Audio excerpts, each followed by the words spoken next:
Halo teman-teman, selamat datang di video pembelajaran ini. Pernah nggak sih kalian mikir, gimana kita bisa berkembang jadi diri kita yang sekarang? Kenapa waktu kecil kita bingung, terus pas remaja mulai cari jati diri? Ternyata, itu semua bagian dari 8 tahap perkembangan manusia menurut Erik Erikson. Kami Salwa Tahira dan Aisyah Syaidah Agni. Dan di video ini kita akan bahas bareng perjalanan psikososial manusia. Yuk, langsung mulai! Erikson menjelaskan mekanisme perkembangan manusia melalui prinsip epigenetik, di mana perkembangan terjadi dalam tahapan biologis yang dipengaruhi faktor budaya. Interaksi antara faktor fisik dan sosial budaya membentuk pengalaman individu. Budaya, nilai, dan sejarah memengaruhi identitas serta tantangan perkembangan setiap generasi. Misalnya, budaya yang menekankan kemandirian menguatkan tahap otonomi, sementara budaya yang menekankan kebersamaan mendorong keintiman dan kerjasama.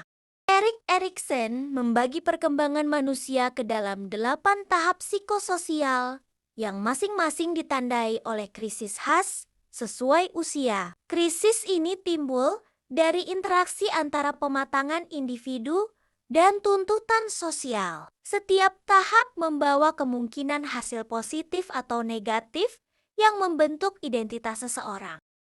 Identitas ini bukan sesuatu yang tetap, melainkan terus berkembang sepanjang hidup, mulai dari bayi hingga dewasa.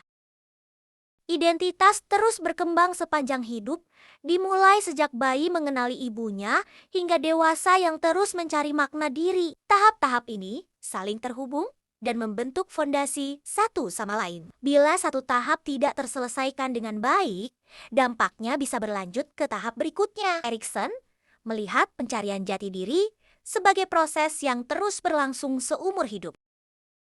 Nah, selanjutnya kita masuk pembahasan mengenai 8 tahap perkembangan menurut Erik Erikson. Tahap pertama, kepercayaan versus ketidakpercayaan 0 sampai 1 tahun. Bayi mulai mengembangkan rasa kepercayaan terhadap dunia dan orang-orang di sekitarnya, terutama ibu. Kepercayaan dasar ini sangat terkait dengan rasa percaya diri dan keyakinan bahwa kebutuhan mereka akan dipenuhi. Sebaliknya, jika kepercayaan tidak berkembang, bayi mungkin akan merasa cemas, terisolasi, dan kesulitan mempercayai orang lain.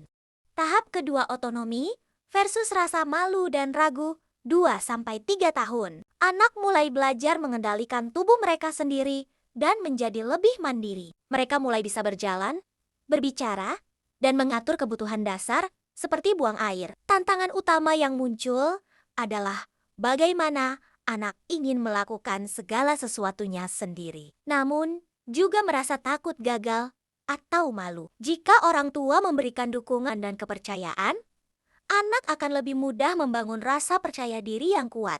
Tahap ketiga, inisiatif versus rasa bersalah, 4-5 tahun.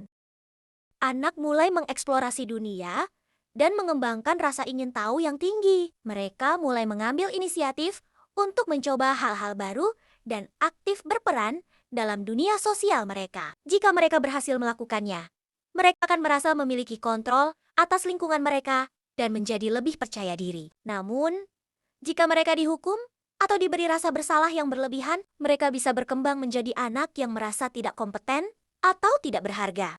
Tahap keempat, industri versus inferioritas, 6 sampai pubertas. Anak-anak pada tahap ini mulai memasuki dunia pendidikan dan memperoleh keterampilan baru. Mereka sangat tertarik untuk belajar dan memperoleh kemampuan dalam berbagai hal. Jika mereka merasa berhasil dalam upaya mereka akan mengembangkan rasa percaya diri dan merasa kompeten. Sebaliknya, kegagalan dalam belajar atau ketidakmampuan memenuhi harapan dapat menimbulkan perasaan inferior atau tidak berguna. Tahap kelima, identitas versus role confusion, tahap remaja. Remaja mulai mencari identitas diri yang stabil. Mereka mencoba berbagai peran dan mengeksplorasi nilai-nilai yang dianggap penting. Proses ini dapat menyebabkan kebingungan identitas jika remaja kesulitan menemukan siapa mereka sebenarnya. Jika mereka berhasil mengintegrasikan berbagai aspek diri, mereka akan mengembangkan identitas yang kuat. Sebaliknya, jika gagal, mereka akan menghadapi difusi identitas di mana mereka merasa terpecah dan tidak memiliki arah yang jelas dalam hidup. Tahap keenam, kedekatan versus isolasi tahap dewasa awal. Individu pada tahap ini mencari hubungan yang dekat dengan orang lain. Mereka mengembangkan kedekatan emosional yang mendalam, baik dalam hubungan romantis maupun persahabatan. Jika mereka berhasil membentuk hubungan intim, mereka akan merasa terhubung dengan orang lain. Sebaliknya, jika gagal dalam hubungan interpersonal ini, mereka akan merasa terisolasi dan kesepian. Tahap ketujuh, generativitas versus stagnasi tahap dewasa tengah.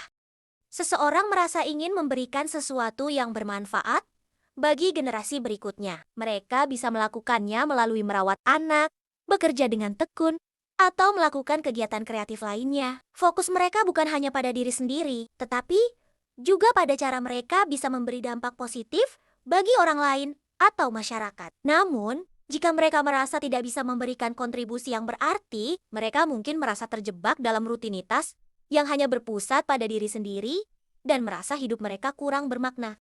Tahap terakhir yaitu integritas versus keputusan tahap dewasa akhir. Seseorang mulai melihat kembali perjalanan hidupnya dan mengevaluasi apa saja yang sudah dicapai. Jika mereka merasa puas dengan pengalaman dan pencapaian yang dimiliki, mereka akan merasakan ketenangan dan menerima bahwa kematian adalah bagian dari hidup. Namun, jika mereka merasa banyak hal yang belum tercapai atau menyesali pilihan hidupnya, mereka bisa merasa putus asa dan kecewa. Sekian materi pembahasan kami. Terima kasih sudah menonton. Semoga bermanfaat, dan sampai jumpa di video selanjutnya.